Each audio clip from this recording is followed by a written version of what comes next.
Okay, music theory has a reputation. Some people love it, but for a lot of guitarists, it feels like a roadblock. Something boring, overly complicated, or worst of all, something that sucks the fun out of playing.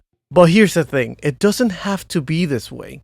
And the difference lies in how you learn it and practice it. So today, I want to show you how we can make music theory more useful and even enjoyable.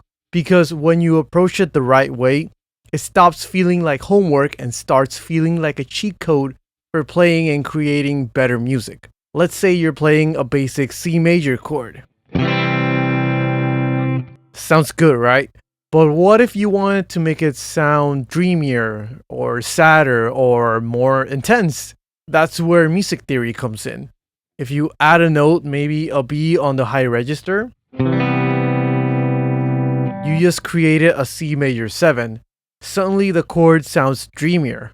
If you lower one note, turn the E into E flat, now it's a C minor chord. And the whole mood changes. If you borrow a note from another scale, like turning C major into C Lydian, suddenly it sounds more open, like a movie soundtrack.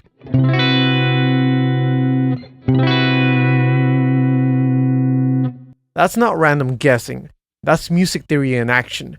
And once you understand how to use it, you can shape the way your music feels on purpose instead of just stumbling into cool sounds by accident. If you've avoided theory in the past, I get it. But here's how to make it actually work for you. Number 1, think like a musician, not a student. Most people approach theory like it's math, but in reality, it's just patterns and relationships that you can hear and see on the guitar. For example, if you take a major chord and play a minor chord 4 frets up, well, you've just created the relative minor chord. That would be, for example, going from C to E minor.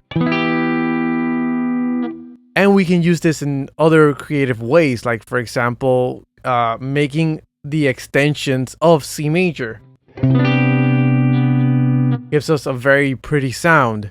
And you didn't even necessarily have to think about note names. You just knew, oh, if I play E minor while C major is going on,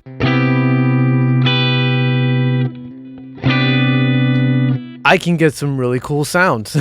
That's a very simple trick based on theory that's super useful in many musical applications. Instead of memorizing everything, start recognizing patterns that help you play better, faster. Number 2, bring it back to the guitar.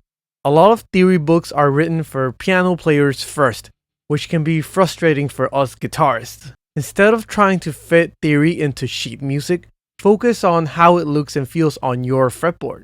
When chord shapes repeat in different positions, like in the case system, that's inversion and actions. And here are a few examples of that.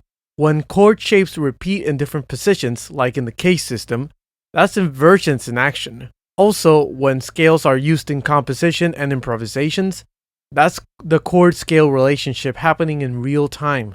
And even when you're harmonizing a scale, you're applying knowledge of scales to be able to do that.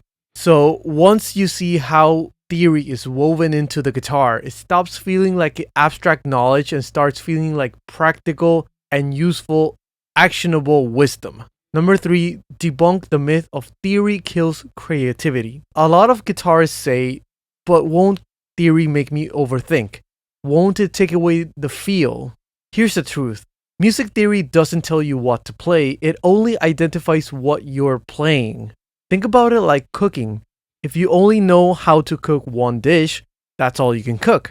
But if you understand flavors, spices, and techniques, you can combine them in new and unexpected ways to create a dish that may surprise people. Music is the same way. Theory doesn't replace intuition, it enhances it. The best musicians aren't limited by theory. They use it to make better and more intentional creative choices.